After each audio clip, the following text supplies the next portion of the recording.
ছিল যে something new is coming, একটা নতুন কিছু আসছে যেটার মধ্যে দিয়ে মানুষ হয়তো ধৈর্য ধরার মতোই একটা জায়গাটা হবে। তো এর মধ্যে একটা খবর আসলো যে সেনাপ্রধান বিভিন্ন রাজনৈতিক দলের নেতৃত্বের সাথে একটু কথা বলতে চাচ্ছেন, তাদের মতামত শুনতে চাচ্ছেন। এবং আমিও একভাবে খবর পেলাম। তো আমি যখন সব খবর পেয়ে পৌঁছাতে মানে আমি বুঝি নাই, মানে আপনি কি খবর পেয়ে গেলেন না আপনাকে ইনভাইট করা হলো? আমাকে ইনভাইট করা হলো, সেটাই টেলিফোন বুঝতে করে চাইছি, তারা জানিয়েছেন এরকম। তারা বেশ কয়েকজন রাজনৈতিক নেতৃত্বকে জানিয়েছেন যে তাদের সঙ্গে বসতে চান, বসতে চান।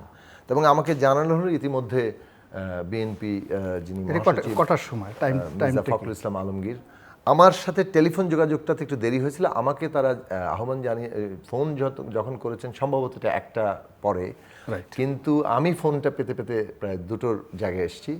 এবং তারপরে আবার যেহেতু আমাদের গণতন্ত্র মঞ্চ আমি করি, আমাদের দল এবং আমাদের মঞ্চের নেতৃবৃন্দের সাথে আলোচনা করতে হয়েছে যে সেখানে আমি যাবো কিনা, কারণ এটা তো আমার একটা মিনিমাম একটা জায়গায় এই কনসেন্টটা আমাদের প্রয়োজন ছিল।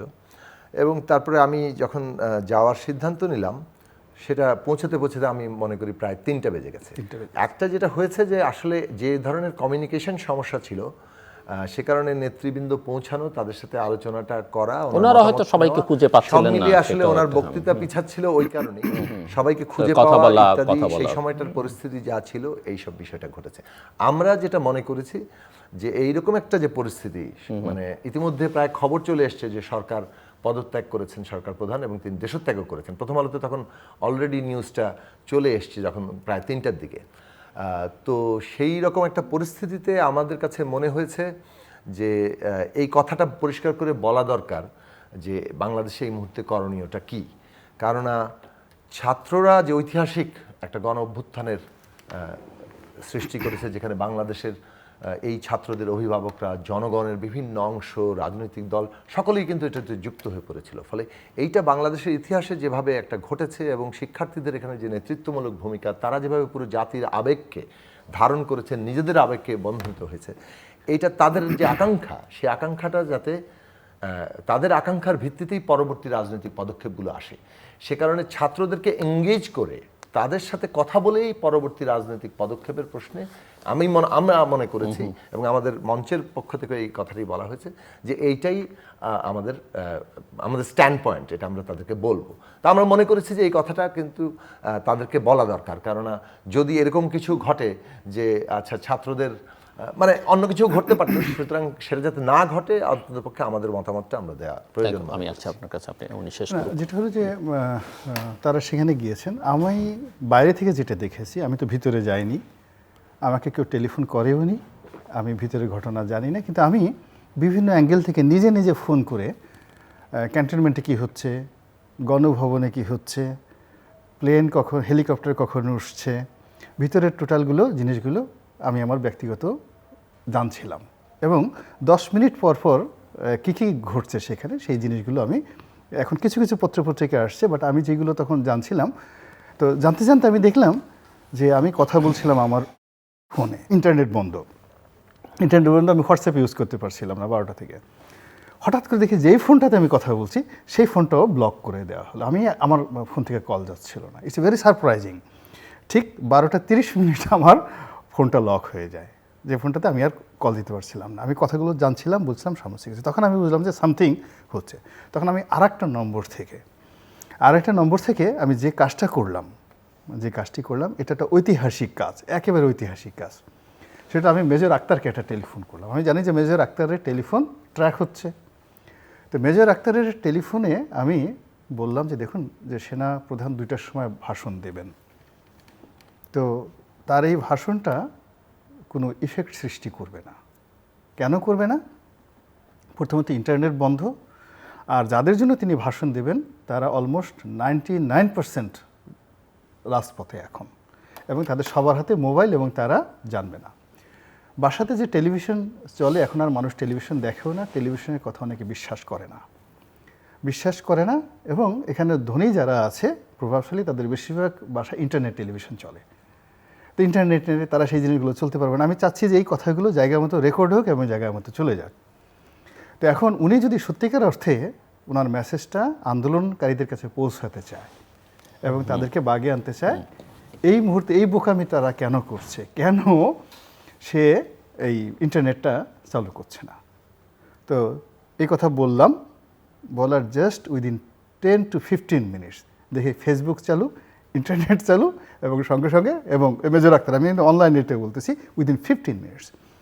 এবং আমি 1টার সময় আমার ভিডিওটা আপলোড করি, তখনও হেলিকপ্টার উড়ে নাই, তখনও প্রধানমন্ত্রী শেখ হাসিনা বাংলাদেশ ছেড়ে যাননি। কিন্তু আমি আমার ভিডিও মানে চ্যানেলে আপলোড করি সরকারের পদত্যাগ, জাস্ট দুপুর 1টার সময়, যে সরকারের পদত্যাগ।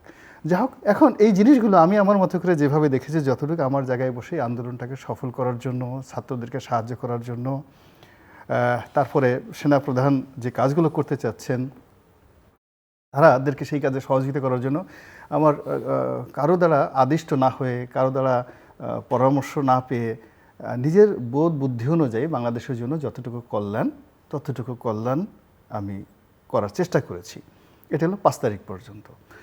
তো 5 তারিখের রাতে আমি অফিস থেকে বের হলাম রাত্রি 10টার সময়, এবং I have find a beautiful city. আমার অফিস থেকে বের হওয়ার সাথে সাথে হাজার হাজার লোক ওখানে যাচ্ছিল, কারো হাতে গণভবনের একটা কলা, কার হাতে মূলা, এবং সে এই সবাই আমাকে মাথায় করে নাচবে, কেউ মূলা নিয়ে ছবি তুলবে, কোটি নিয়ে ছবি তুলবে। পরে ছাত্ররা ছিল, তারা দেখলো যে আমি আসলে এই বেশি প্রেশারে আমার সমস্যা হয়ে যাবে, তারা একটা রিক্সা দেখে কোনো মতো আমাকে তুলে দিয়ে ওখান থেকে আমি বাসায় গেলাম। তো কিন্তু সারা রাত এত আনন্দ, এত বিজয়, কিন্তু আমি ঘুমাতে পারলাম না বিকজ অনেক দিন যাবত তো এই রাজনীতির বিশ্লেষক হিসেবে আপনার এই টেলিভিশন থেকে শুরু করে অন্য টেলিভিশনে কথা বলতে গিয়ে আমাকে অনেক কিছু লেখাপড়া করতে হয়। রাজনীতি এটা যোগ বিয়োগের বিষয়, এবং ইতিহাস ঘুরে ফিরে একইভাবে আসে। দেখুন, আওয়ামী লীগের সভানেত্রী শেখ হাসিনা কিন্তু বুঝতে পেরেছিল যে ডক্টর মোহাম্মদ ইউনূস তার জন্য একটা শনি হয়ে আসবে অনাগত দিনে, এবং আপনি এই 2009 সন থেকে সে এই যে ডক্টর ইউনূসকে টার্গেট করে যে ঘটনাটা সে ঘটিয়েছে, অর্থাৎ তাকে যতবার তোমারে বধি বেজে গোকুলে বাড়িয়েছে সে, তো সেই গোকুলকে সে ধ্বংস করার জন্য যতবার চেষ্টা করেছেন, মহান আল্লাহ রাব্বুল আলামিন ডক্টর ইউনূসকে ততই সামনে এগিয়ে দিয়েছেন। এবং এই যে ডক্টর ইউনূস বনাম শেখ হাসিনার মধ্যে যে রসায়নটা ঘটলো এই সময়টাতে, একই রসায়ন শ্রীকৃষ্ণের জীবনে ঘটেছে, একই রসায়ন সাইরাস দ্য গ্রেটের জীবনে ঘটেছে, একই রসায়ন আলেকজান্ডার দ্য গ্রেটের জীবনে ঘটেছে। অর্থাৎ তারা পৃথিবীতে আসার আগে যা কিছু করবেন সব কিছুই কিন্তু আগে এই জ্যোতিষীরা বলে গেছে, অঙ্ক করে করে এরকম একটা লোক পৃথিবীতে আসবে। তো সেই দিক থেকে আপনি যদি একটু চিন্তা করেন যে এখন আজকের এই জমানাতে যা কিছু হচ্ছে, আজকের দিনটা হচ্ছে, একটু গভীরভাবে চিন্তা করলে বুঝতে পারবেন যে এই জিনিসটা কি হচ্ছে, কি হবে, এটা একেবারে গুনে গুনে আগামী 3 মাসে কি হবে আপনি মোটামুটি বলতে পারবেন। বোঝার চেষ্টা করুন। আপনি কি পরের 3 মাসে বলবেন, না আমি যেখানে প্রশ্ন রেখেছিলাম যে আজকে পর্যন্ত যেখানে এসে দাঁড়িয়েছে কিভাবে আসলাম, কিছুটা আপনি বর্ণনা করেছেন। আজকে পর্যন্ত কিভাবে আসলাম, পরের 3 মাসে আমরা একটু পরে যাই। বলি আজকে পর্যন্ত যে আসলাম, এই আসার পেছনে কারো কোনো ডিজায়ার স্পেসিফিক্যালি ছিল না, কারো কোনো দৌড় ছিল না।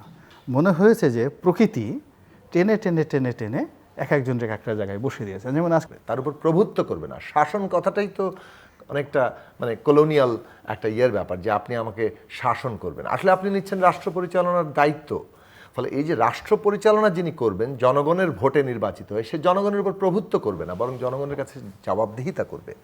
কিন্তু পুরো বাংলাদেশ প্রায় উল্টো যাত্রায় শুরু হয়েছে, কারণ সাংবিধানিকভাবে এমন একটা ক্ষমতা কাঠামো তৈরি হয়েছে যে ক্ষমতা কাঠামোটা স্বৈরাচারী, এবং ওইটাকে ব্যবহার করে ধীরে ধীরে পুরো রাষ্ট্রটাকে একটা ফ্যাসিস্ট রাষ্ট্রে পরিণত করার নানান চেষ্টা চলেছে। এবং সর্বশেষ গত 15 বছর ধরে শেখ হাসিনার নেতৃত্বে আওয়ামী লীগ এইটাকে ফ্যাসিস্ট রাষ্ট্রে পরিণত করতে সক্ষম হয়েছেন। এবং এই যে একটা ফ্যাসিস্ট রাষ্ট্র এবং তার আধুনিক কর্তৃত্ববাদী অ্যাপ্লিকেশন, মানে নির্বাচনী কর্তৃত্ববাদ, যে আপনার সামনে একটা নির্বাচন মডেল সে দাঁড় করিয়ে রাখবে, মনে হবে যেন নির্বাচন হচ্ছে, কিন্তু আসলে ওখানে মানুষ কোনো ভোট দিতে পারবে না। এই মডেলটা উনি এই নতুন ফ্যাসিবাদে যুক্ত করেছিলেন। সে কারণে আমরা এটাকে বলেছি ফ্যাসিবাদী, কর্তৃত্ববাদী, স্বৈরাচারী শাসন। সবগুলো এটা একটা হাইব্রিড জায়গা তৈরি করেছে, এমনকি মাফিয়াদের কন্ট্রোলও বেড়েছে। এই ধরনের শাসন জনগণকে সবসময় দাবিয়ে রেখেছে। জনগণ তার কথাটা বলতে পারতো না, জনগণের কোনো আলাদা স্পেস ছিল না। রাজনৈতিক দল কিংবা নানান ধরনের কাঠামোর অধীনেই জনগণকে সবসময় থাকতে হয়েছে। কিন্তু জনগণের যে একটা ভাষা আছে, তার যে একটা চাওয়া আছে, আজকে অভ্যুত্থান এটাকে অবারিত করে দিয়েছে। আমাদের শিক্ষার্থীরা এই একটা অসাধারণ কাজ করেছেন যে তারা এমনভাবে এই আন্দোলনে যুক্ত হয়েছেন, এমনভাবে শিক্ষার্থীদেরকে ছাত্র এই সর্বনামে সবাই একত্রিত হয়ে গেছেন। এটা এমন না যে কোনো একটি বিশেষ নেতৃত্ব একটা গ্রুপ সারা দেশের কোটি কোটি ছাত্রদেরকে দীর্ঘদিন ধরে উদ্দীপ্ত করতে করতে এই সংগ্রাম এনেছে। এটা হচ্ছে যে ছাত্রদের আন্দোলন। কে সমন্বয়ক এটা পরে হয়তো ঠিকঠাক মতো সবাই চিনছে, কিন্তু ছাত্রদের আন্দোলন, প্রতিটি ছাত্র মনে করছে এটা আমার আন্দোলন, এই আবেগীয় জায়গা। এবং আমি এখানে প্রথম কথা বলবো যে আবু সাঈদ সমস্ত ভয় ভেঙে দিয়েছে। 15 বছর ধরে এই শাসন কিংবা এর আগের শাসনগুলো আমাদেরকে যে ভয় দেখাতো, সেই ভয় দেখাতে দেখাতে আমরা যে সবাই কুঁকড়ে গিয়েছিলাম, কোন কথা কোন ফোনে বলবো, কার সাথে কি বলবো, কোন জায়গায় কোন বিষয়ে বলবো, এই যে সবসময় আমরা নিজেদের সেন্সর করছি, এই ভয় এইটা সরকার তৈরি করেছিল। আপনি যদি ঘর থেকে রাতের আধারে একজনকে তুলে নিয়ে যান, গুম করে ফেলেন, সর্বত্র ভয় ছড়িয়ে পড়ে। আপনি যখন মানে কি বলে যে ফেসবুকে একটা স্ট্যাটাস দেওয়ার কারণে রাত 2টোর সময় একটা 10 বছরের কি বলে ক্লাস 10-এ পড়া ছাত্রকে ধরে নিয়ে আসেন, সবাই ভাবতে থাকে যে এটা আসলে করা যাবে না। এই যে ভয়ের রাজত্ব তৈরি করেছে, আমরা 18 সালের নির্বাচনে আগে বলেছি, 14 সালে বলেছি, তারপরে বহুবার এটা বলেছি যে ভয়ের রাজত্ব কায়েম হচ্ছে, ভয় কাটানো দরকার। এবং ভয় কাটে কিভাবে জানেন? মানে ভয়কে অকার্যকর করে দেওয়া সম্ভব যখন মানুষ আর ভয় পায় না, এই ভয় জিনিসটা তখন আর কাজ করে না। এই কাজটি করেছে আবু সাঈদ। নিজেকে একেবারে 2 হাত ছটান বুক টান টান করে রাইফেলের সামনে দাঁড়িয়ে সে এমন একটা অগ্নি স্ফুলিঙ্গ ছড়িয়ে দিয়েছে যে স্লোগানটা ছাত্ররা দিয়েছে, লেগেছে রে লেগেছে, রক্তে আগুন লেগেছে। সত্যি সত্যি সে পুরো ছাত্র সমাজের রক্তে আগুন লাগিয়ে দিয়েছে।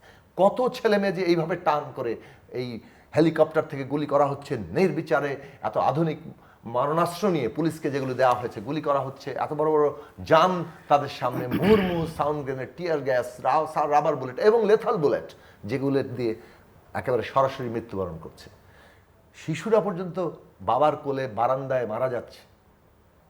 এই অবস্থার মধ্যে সবাই যে টান করে দিচ্ছে, ছোট ছোট ছেলেমেয়েরা, বহু বন্ধু বান্ধব থেকে শুনছি তাদের ছেলেমেয়েরা এখন নিজেদেরকে সবাই আবু সাঈদ বলে। এই জাগরণটা সবার ভয় ভেঙে দিয়েছে। এইটা আপনি যখন মিছিলে করেন, 1000 লোকের মধ্যে গুলি করেন, তখন আসলে আর মানুষ যে কাজটা হয় সেটা হচ্ছে ভয়টা ভেঙে যায়। এই জায়গাতে এসছে যে সেটার কতগুলো রিফ্লেকশন আপনি দেখেন যে তাহলে জনগণ কোন ভাষাটা আনলো। আমরা কিন্তু 15 বছর ধরে এটার বিরুদ্ধে সংগ্রাম করেছি, কিন্তু জনগণের যে একটা বৃহত্তর ঐক্যের কথা আমরা বলেছি, সেই বৃহত্তর ঐক্য কাজটা করেছে ছাত্ররা। সেই বৃহত্তর ঐক্যটা যখন ঘটে গেছে, এই সরকারের আর কোনো সামর্থ্য ছিল না তাকে দাবিয়ে রাখার। এইটা আমি গুরুত্বপূর্ণ অর্জনের জায়গা বলি। এবং জনগণের ভাষাটা এর মধ্যে দিয়ে যেটা প্রকাশিত হয়েছে সেইটা অত্যন্ত গুরুত্বপূর্ণ। আপনি দেখুন সবচেয়ে জনপ্রিয় স্লোগান কি? বৈষম্যহীন। সর্বত্র এখন একটা বৈষম্যহীন কথাটা এসছে। এবং এই যে বৈষম্যহীন, এটা বহু দিক থেকে, আমি অর্থনৈতিক দিক থেকে যে বিরাট বৈষম্য তৈরি হচ্ছে, একদল লাখো কোটিপতি হচ্ছে, আরেকদল দিনের রাতের বেলা না আধা পেটা খেয়ে ঘুমাতে যেতে হচ্ছে, এই যে বিরাট বৈষম্যতা। কিন্তু কেবল এইটুকুও নয়, যেভাবে ধরেন এই বিগত সরকার মানুষের মধ্যে একটা বিভাজন তৈরি করে ফেলেছিল, যারা আওয়ামী লীগ করে কেবল তারাই মুক্তিযুদ্ধের পক্ষে, বাকি সবাই রাজাকার, পাকিস্তানি, মুক্তিযুদ্ধের বিপক্ষের শক্তি, সন্ত্রাস করে, এই এবং তাদের কোনো চাকরি হবে না, তারা কোনো জায়গায় ঢুকতে পারবে না, তাদের নানানভাবে পদে পদে বাধা। এই যে বিভাজন, যে আমি যদি এই সরকারের সাথে না থাকি, আমি যদি বিসিএসে যে ওখানে ওদের বাধা ধরা প্রশ্ন সেগুলো উত্তর দিতে না পারি, কোনোভাবে যদি আমার ঠিকুজিতে একবার বিরোধী দলের কোনো রকম লিঙ্ক পাওয়া যায়, আমি শেষ। এই বৈষম্য সরকার যেটা চালিয়েছে, তার বিরুদ্ধে এই শব্দটা আজকে সারা বাংলাদেশের জায়গায় এসেছে। ফলে আমরা এটা মনে করি 1971 সালে সুযোগের সমতার যে প্রতিশ্রুতি হয়েছিল, এই আন্দোলন তারই সেই চেতনাকে সত্যিকার অর্থে প্রতিষ্ঠা করছে, যেটা আওয়ামী লীগ বরং তার উল্টোটাকে মুক্তিযুদ্ধের চেতনা বলে চালিয়ে দিয়ে নিজেদের মৌরুষি পাট্টা, জমিদারিটা কায়েম করেছিল। আপনি আরেকটা স্লোগান দেখেন, এসছে স্বাধীনতা। এখন সবাই বলছে আমরা স্বাধীন হয়েছি, দ্বিতীয়বার স্বাধীনতা হয়েছে। কিসের ভিত্তিতে? পরিষ্কার করে বাংলাদেশ মনে হচ্ছিল চলছিল আমাদের দেশের কথায় নয়, কোনো একটা বিশেষ দেশের অথবা কোনো দেশের তাদের যে ভূ রাজনৈতিক স্বার্থ, তাদের যে আধিপত্য, সেইটা বজায় রাখার জন্য বাংলাদেশে একটা বিশেষ দলকে ক্ষমতায় থাকতে হবে, এই দেশের জনগণের অধিকার সমস্ত হরণ করে নেবে, ভোটাধিকার পর্যন্ত থাকবে না, মর্যাদা থাকবে না। এই যে স্বাধীনতার প্রশ্নটি, এইটা সামনে এসছে এই কারণে যে না, আমরা আমাদের দেশের রাজনীতি আমরা ঠিক করব, আরেক দেশের স্বার্থের কারণে এখানে একটি দলকেই মানে ভোট ছাড়া দিনের পর দিন ক্ষমতায় থাকতে হবে, এইটা কোনোভাবে বাংলাদেশের মানুষ মানেনি। এবং যে সমস্ত দেশ এটা বুঝতে পারেননি, তারা আসলেই তাদের চিন্তা রিথিঙ্ক করা উচিত যে বাংলাদেশের সাথে তারা সুসম্পর্ক করবেন নাকি কোনো একটি বিশেষ দলের। বহুবার আমরা এটা বলেছি যে আপনারা বাংলাদেশের জনগণের সাথে সুসম্পর্ক করেন, বাংলাদেশের সাথে সুসম্পর্ক করেন, কিন্তু আপনারা একটি বিশেষ দলকে ক্ষমতায় রাখতে গিয়ে জনগণকে শত্রুতে পরিণত করেন না। এই স্বাধীনতার বিষয়টি আবারও সামনে এসছে। ৭১ সালে আমরা যে একটা রাষ্ট্র প্রতিষ্ঠা করেছিলাম, সেইটা স্বাধীনতা দেওয়া। আরেকটা বড় প্রশ্ন হচ্ছে ভুয়া ভুয়া, এটা সবচেয়ে জনপ্রিয় স্লোগানের মধ্যে একটি। এবং তার মানে হচ্ছে যে জনগণ বলতে চায় যে কাজটা ভুল, অন্যায়, যে কাজটা মানুষের বিরুদ্ধে যাচ্ছে, সেটাকে এখন জনগণ ভুয়া ভুয়া বলছে। প্রত্যেকটি রাজনৈতিক দল ভবিষ্যতে যারাই ক্ষমতায় যাবেন, কিংবা এখনো মানে ক্ষমতা কর্তৃপক্ষ যাই করবেন, এটা বুঝতে হবে যে জনগণ তাদেরকে দেখছেন এবং ভুয়া ভুয়া স্লোগান দিচ্ছেন। এবার আর মানুষ এর মধ্যে দিয়ে আরও কি চাচ্ছে লক্ষ্য করে দেখুন। রাজনীতি থেকে এটা বিচ্ছিন্ন থাকেনি গত 15 বছর ধরে, বিশেষত 14 সালের পর থেকে। এটা আমরা আগেও বলেছি, কিন্তু 14 সালের পরে এই কথাটা একেবারে এটাই একমাত্র জায়গায় দাঁড়িয়ে গিয়েছিল যে বাংলাদেশ রাষ্ট্রটা যেভাবে একটা ফ্যাসিস্ট কর্তৃত্ববাদী রাষ্ট্রে পরিণত করা হয়েছে, একটা ফ্যাসিস্ট বন্দোবস্তে নিয়ে যাওয়া হয়েছে। এই চুক্তিতে, এই বন্দোবস্তে আর এটা ইনক্লুসিভ কোনো রাষ্ট্র হতে পারছে না। এই রাষ্ট্র জনগণের মুখোমুখি হয়ে যাচ্ছে। জনগণকে ঐক্যবদ্ধ করা যার কাজ, সে জনগণকে পুরোপুরি উল্টো শত্রুতে পরিণত করে তার মুখোমুখি হয়ে যাচ্ছে। এটা তো সার্বভৌমত্ব রাখতে পারবে না। সেই জায়গায় আমরা বলেছিলাম যে নতুন একটা রাজনৈতিক বন্দোবস্ত লাগবে, যেটা গণতান্ত্রিক বন্দোবস্ত। তার অধীনে আমাদের রাষ্ট্র সংবিধানের সংস্কার করে রাষ্ট্রটাকে গণতান্ত্রিক করতে হবে। আজকে ছাত্ররা, শিক্ষার্থীরা, সারা দেশের মানুষ এই স্লোগানের প্রতিধ্বনি করছেন। তার মানে হচ্ছে এই বিগত রাজনীতির যে মানুষের আমার সমস্ত সংগ্রাম, সেইটার চেতনা, সেটার লক্ষ্যটা কিন্তু ছাত্র সমাজ, শিক্ষার্থীরা অনুভব করেছেন। এবং তারা এই জনগণকে যে ঐক্যবদ্ধ করেছেন, এই ঐক্যের শক্তিটাকে আজকে ওই লক্ষ্যের দিকে পরিচালিত করতে যাচ্ছেন। বাংলাদেশের জন্য আমি মনে করি এর চাইতে বড় ইতিবাচক ঐতিহাসিক মুহূর্ত আর কিছু হতে পারে না। সেই দিক থেকে এটাকে যদি আমরা ঠিক মতো নিয়ে যেতে পারি, রাজনৈতিক দল, সমস্ত শ্রেণী পেশার মানুষ, এবং বিশেষভাবে আমাদের এই তারুণ্য, এই শিক্ষার্থীরা যারা আন্দোলনের নেতৃত্ব দিচ্ছেন, আন্দোলনের পরেও এখন বিনা বলে যে পারিশ্রমিকে ঘরের খেয়ে বনের মোষ তাড়িয়ে রাস্তা শৃঙ্খলা ঠিক করছেন, কি বলে পরিষ্কার পরিচ্ছন্নতা করছেন, এই সমস্ত কিছু মানে আমাদের সামনে হাজির করে যে যদি সুযোগ পায় তাহলে এই ছাত্ররা এই রাষ্ট্রটাকে কত ভালোভাবে গড়ে তোলার জন্য এক অসাধারণ প্রাণশক্তি ধারণ করে। এখন আমি যে কথাটা শেষ করতে চাই, আমি একটা লেখা লিখেছিলাম গত নির্বাচনের আগে, প্রথম আলোতে সেটা অনলাইনে প্রকাশিত হয়েছিল। সেটা হচ্ছে যে এই তরুণ ভোটার, মত প্রকাশের স্বাধীনতা এবং রাষ্ট্রের গতিমুখ। এই যে কোটি কোটি আমাদের তরুণ ভোটাররা, সেদিন আমি যখন রাস্তা দিয়ে যাচ্ছিলাম, বহু ছাত্ররা এসে বলতেছিল ওই যে আমরা 10 বছর ধরে ভোট দিতে পারিনি, আমরা কেউ বলছিল 15 বছর ধরে ভোট দিতে, আমরা কেউ বলছিল 5 বছর ধরে, মানে যারা ভোটার হয়েছে তরুণরা আরও। এই যে ভোট দিতে না পারা, এটা যে কত বড় একটা গভীর সমস্যা। রাষ্ট্র থেকে আমাদের পুরো জনগোষ্ঠী, তরুণরা বিচ্ছিন্ন হয়ে যাচ্ছে। তারা মনে করছে এই রাষ্ট্রে আমার কোনো অ্যাক্সেস নাই, আমি রাষ্ট্রের নাগরিক না।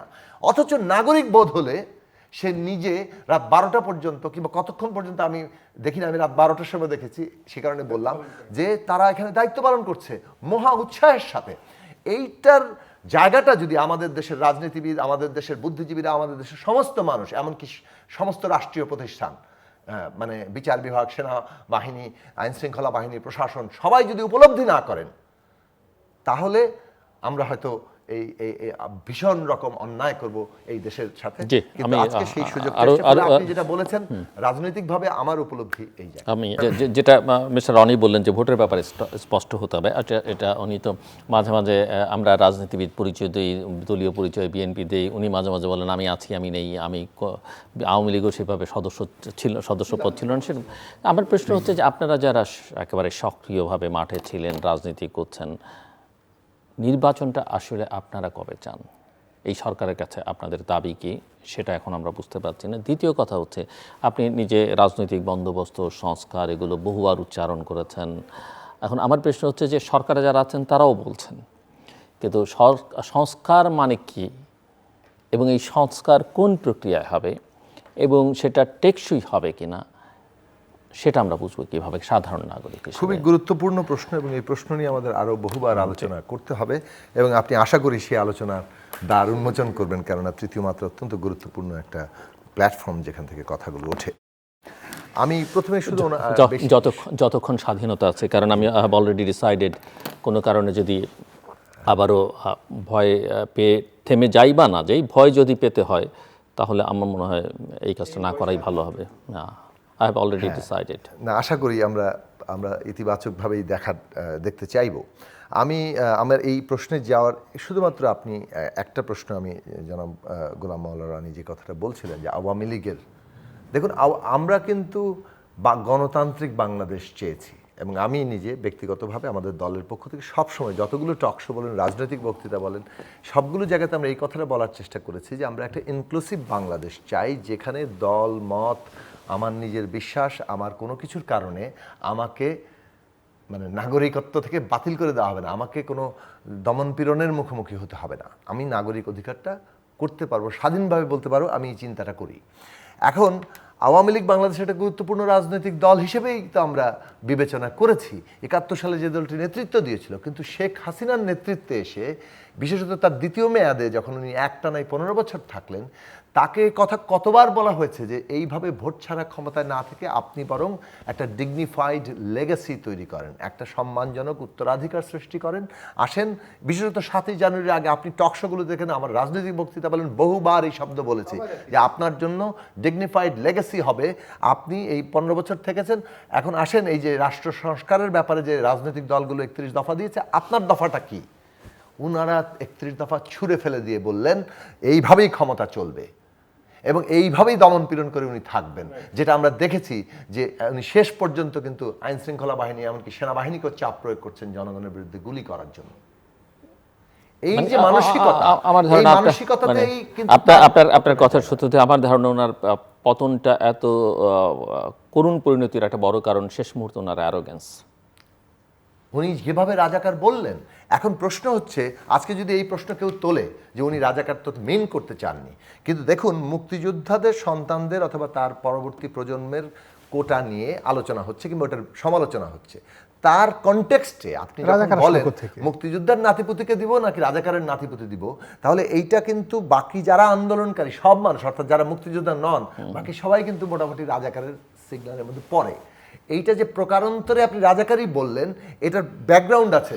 আওয়ামী লীগের নেতা মতিয়া চৌধুরী তিনি কিভাবে সংসদে দাঁড়িয়ে বলেছিলেন প্রত্যেকটি নেতা এইভাবে এটা স্বাধীনতা বিরোধীদের আন্দোলন, এটা রাজাকারদের আন্দোলন, এটা জামাত শিবিরের আন্দোলন, এইভাবে ট্যাগিং করে তারা এটাকে করেছেন। ফলে এটার অর্থ তো মানুষ এভাবে নিবেই, এবং তারা রিডিকিউল করেছে তুমি কে আমি কে, রাজাকার রাজাকার, কে বলেছে সরকার সরকার। আপনি স্লোগানের অর্ধেক বাদ দিয়ে বললেন যে নির্লজ্জভাবে তারা নিজেদেরকে রাজাকার বলছে। এই যে আওয়ামী লীগের পুরো জায়গাটা, তারপরে নিজেরা ক্ষমা অথবা ব্যাখ্যা না দিয়ে প্রধানমন্ত্রীর অফিস থেকে ছাত্রলীগকে লেলিয়ে দিলেন, এরপরে পুলিশ দিয়ে গুলি করিয়ে দিলেন। পতন তো অনিবার্য হয়ে গেছে 16 তারিখে 15 তারিখে, যখন আপনি ছাত্রলীগকে দিয়ে হামলা করিয়ে ঢাকা মেডিকেল কলেজে যখন 300 ছাত্র প্রায় ভর্তি হতে গিয়েছে, এক একজন আহত হয়ে, সেই মেডিকেল কলেজে ঢুকে আপনি ছাত্রদেরকে মানে এমার্জেন্সি থেকে আহত ছাত্রদের উপরে হামলা করছে, এইরকম নারকীয়তা আসলে বাংলাদেশের মানুষ আর নেওয়ার কোনো জায়গা ছিল না। ফলে ওই জায়গাটা নিশ্চিত হয়ে গেছিল।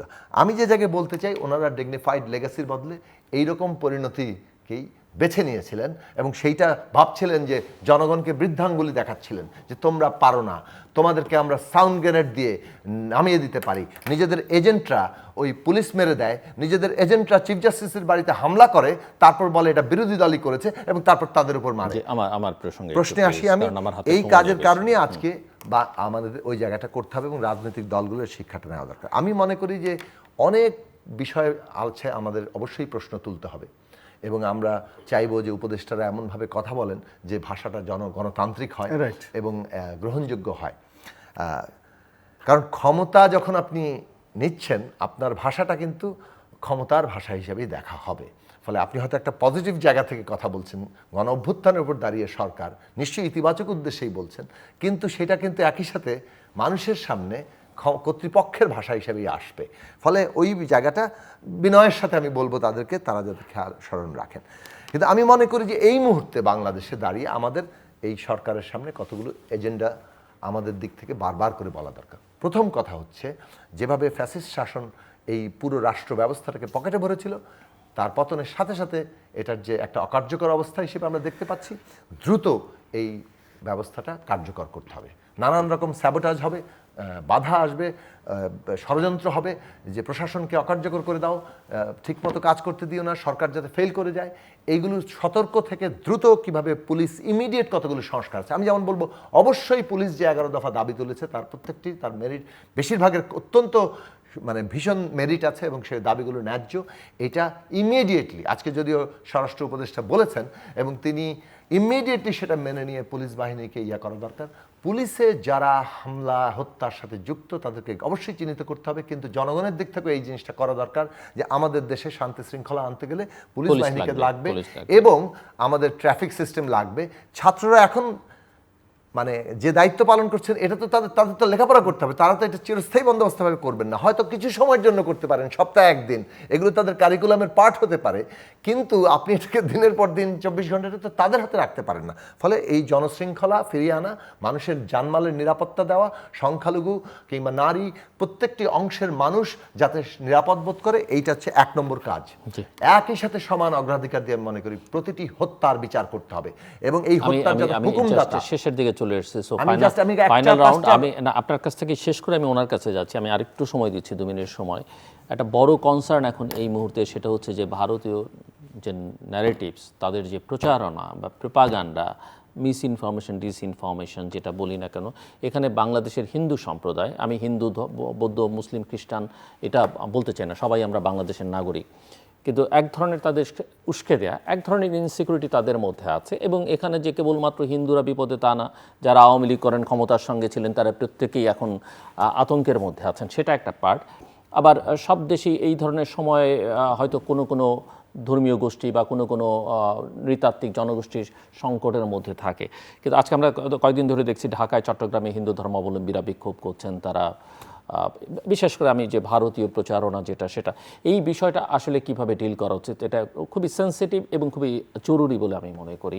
তো আমার বক্তব্য হচ্ছে, দেখুন, খুব জাস্ট 2 মিনিট সময় আপনার হাতে। ধর্মীয় এবং জাতিগতভাবে যারা সংখ্যালঘু অবস্থায় আছে, সংখ্যালঘু কথাটা সমস্যাজনক, কিন্তু আমি প্রকাশের জন্য শুধু বললাম যে এইখানে তাদের যে নিরাপত্তার নিশ্চয়তাটা আমাদেরকে দ্রুত দিতে হবে।